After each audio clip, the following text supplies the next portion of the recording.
Hello, everybody. My name is Mr. Munford. I am the principal here at Assunpink Center.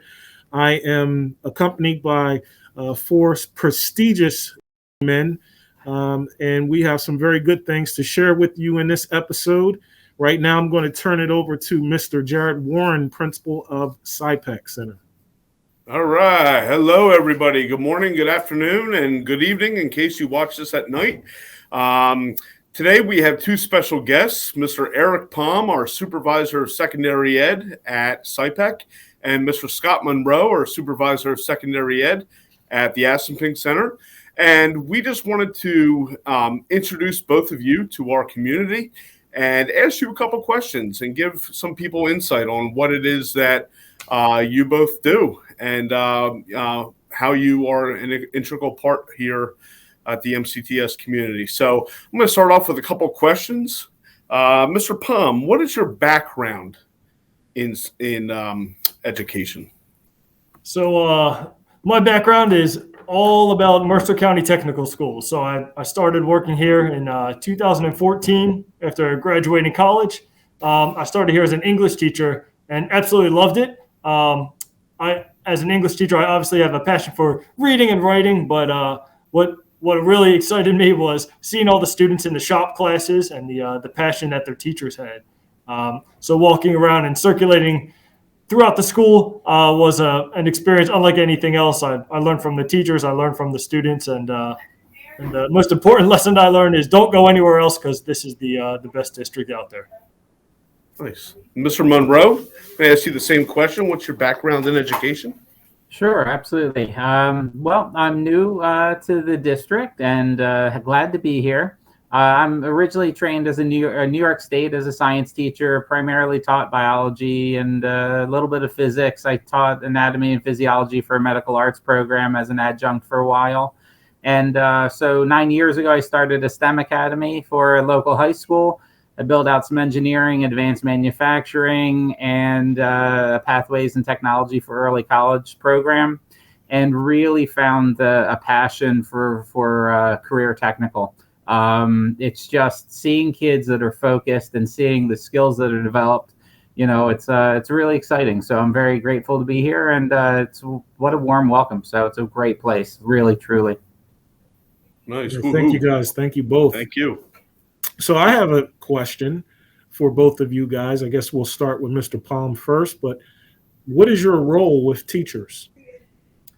And I'm sure Mr. Munro can relate, but I think we have many roles here at this school. I think our ultimate goal is to make sure that our teachers can thoroughly get through their curriculum.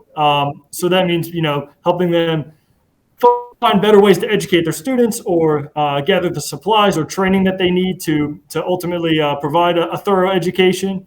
But it can be other things as well, such as just coaching or mentoring. And sometimes the teachers just need a good conversation with somebody who has an interest in helping their students grow.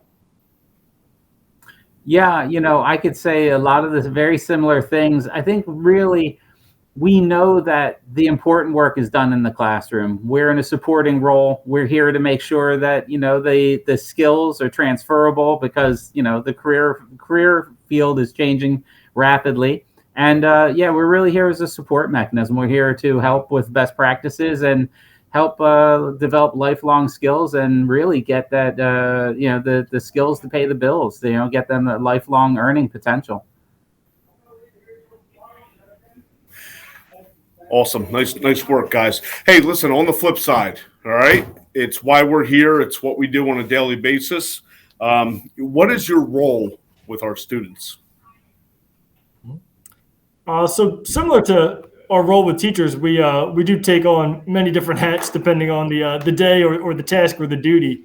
At times we could be disciplinarians. Other times we could just be helping students select the right courses to ultimately enter into their career. But it definitely depends on the day and the situation. I think ultimately our primary role with the students is to make sure that they all find a way to graduate, take classes that they enjoy, and it's our hope that that'll ultimately lead to a career where, like Mr. Munro said, they get the skills to pay the bills. Indeed. Yeah, it's a very dynamic place. There's always something to be done. But the first and foremost, I see myself as a student advocate. We're here. Some of these students are young, but they're focused. Some of them, they teach me. On a daily basis, I get taught by students. So lifelong learning, really impressing upon them and supporting them. And what, one thing that's really true, and Mr. Palmer brought it up, is, sometimes people just want to be listened to. And as a young man, I wanted to solve everyone's problems. But I've learned that, in just conversations with the students here, supporting them, a lot of times they just talk and you listen, and then, you offer what you can, and you really just ultimately want to steer them towards, lifelong learning and just being healthy, really. And that's in the pandemic. It's really important to focus on those things and behaviors that are positive and productive. Those are two very, very good responses, Mr. Warren. I don't know about you, but I am very impressed with the way these two men have answered these questions thus far. How about it? You know it. One more question here for you guys. What are some of your goals or aspirations for the schools that you work in? I'll start with probably the most cliche answer, but nonetheless, it's truthful and honest. But I want all of our students to leave here career ready. I think we, as a district, do a really good job of showing students that, hey, yeah, you can go what has become a more traditional route with the academic classes and then enter college and then ultimately the workforce, or you can learn a great trade and enter right into your career from high school. So that's my ultimate goal. But then as like a sub-objective, I really want students to have a great high school experience. So I think high school has an opportunity to be a memorable place and an opportunity for you to look back on 10, 20, 30 years from now and say, hey, I loved my time 9th through 12th grade. And that's what I want people to remember walking away from here. Nice. Yeah, absolutely. It's a funny thing as an educator because, I've been a high school student and I've been watching high school students go through their career for a while. So sometimes it feels like you're just making the donuts. But when you get engaged and you have a conversation with the students and you hear their enthusiasm, their ambition, they're just absolute, their anticipation of the rest of their life. And then you kind of bring them back and you ground them and you say, hey, listen, we're here right now. What do you want? What can we do to make this a better experience? And you just basically, it's hearts and minds, you really relate to them as a human being.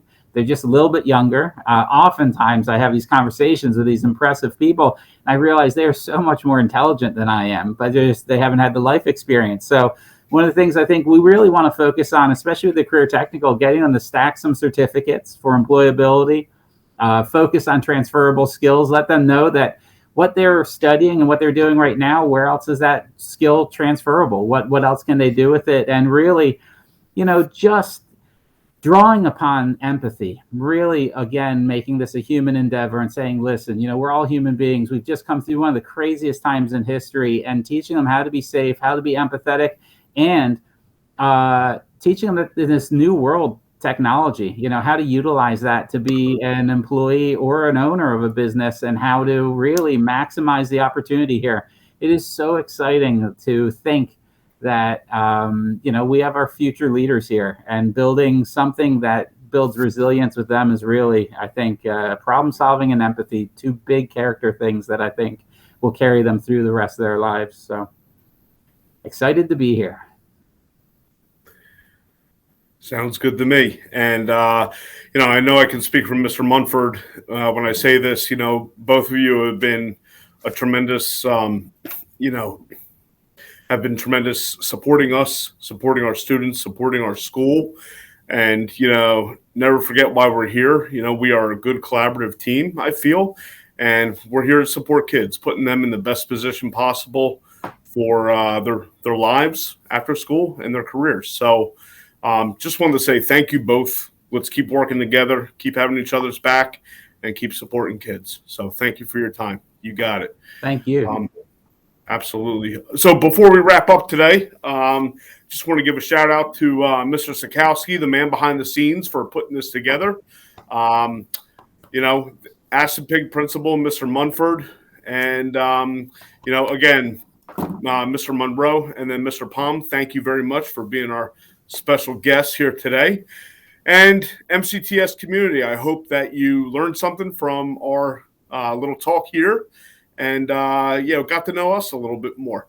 So without further ado, I just wanted to say have a great end of November as we get into December, which is awesome. And just remember, magic happens here.